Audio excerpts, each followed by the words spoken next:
This is the box Brownie. Now, it may be over 100 years old, but it was the original people's camera. And because it was the first camera to bring photography to the masses, I believe it has earned its place on the Gadget Show Wall of Fame. It was launched in 1900 by George Eastman's Kodak company. Eastman was determined to bring photography within the reach of everyone. Up until then, the cheapest camera available would cost most people over a week's wages. He devised an incredibly simple camera made of tough cardboard on a wood frame and covered in imitation leather. With a simple lens and an even simpler rotary shutter, the box Brownie went on sale for 5 shillings, about 100 times cheaper than anything else on the market. Right, it's a splendid new century, Britain rules the world, look happy? Marvellous. The name came from cartoon characters called the Brownies, as Eastman felt the name would appeal to children.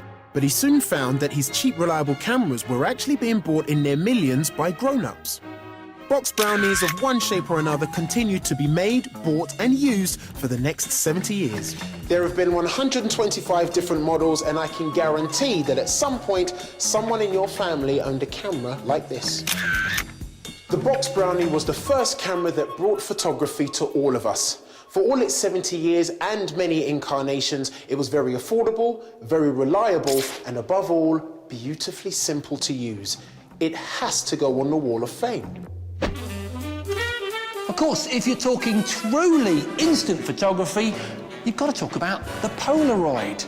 I mean, look at this thing. It's beautiful. It absolutely deserves a place on the Gadget Show Wall of Fame. Designed in 1948, a full 50 years before digital cameras, it provided instant photographs.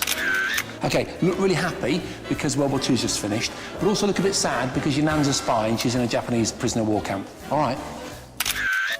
The Polaroid was invented by Dr. Edwin Land after his daughter complained that it would be weeks before they could see their holiday snaps. A few years later, he was demonstrating it to the world. Perfect. They only made 57 of these originally. They all sold out on the first day of demonstration. 1, 2, 3. The genius of Polaroid cameras has always been in the film. The whole developing process takes place on the print itself. As the photo is taken, chemicals on the actual print are activated, and 1 minute later, hey presto! Originally, the chemicals were stored in a pod which was split as the film advanced. You then waited 60 seconds and pulled the two sections apart. From 1972, though, the whole developing process happened outside once the film had been pulled from the camera. In the 60 years or so since it was invented, 200 million Polaroid cameras have been sold. At its height, at any given time, more than 100 Polaroid pictures were developing in hands around the world. Just play with your hair a little bit. That's it, flick it out. Oh, that's the money shot right there. Now, as well as being the ultimate party gadget, the Polaroid was also used by professional photographers to take a quick snap before they went for the proper 35mm shot. And policemen used it as a cheap and effective way of taking ID shots. Oh, fantastic. Look, if you ever think about doing glamour work, there's my card, all right. These days, the traditional Polaroid has been superseded by digital cameras. But the fact remains that the ability to instantly see each and every photo you took totally transformed the way we thought about photography. Oh, and shaking your Polaroid doesn't help you to develop it more quickly. Sorry.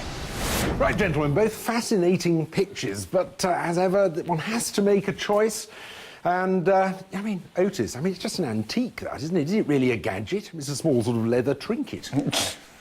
Of course it's a gadget. Within the first year of release, these sold 150,000 units. It's the camera that gave millions of people the chance to capture memories forever. Good point. And Jason, a spectacular piece of equipment. But the pictures, frankly, they're often a bit of a disappointment. The colours could be awful, they're faded away. I love the Polaroid aesthetic. I mean, it's the sort of thing now that you'd spend hundreds of quids on software to reproduce. Good point. But the decision, I mean, as ever, they both deserve a place, really, on the Wall of Fame. They're both tremendously important cameras, but I've got to choose between the one and the other. Ooh, the Polaroid, the Brownie, the... Ooh.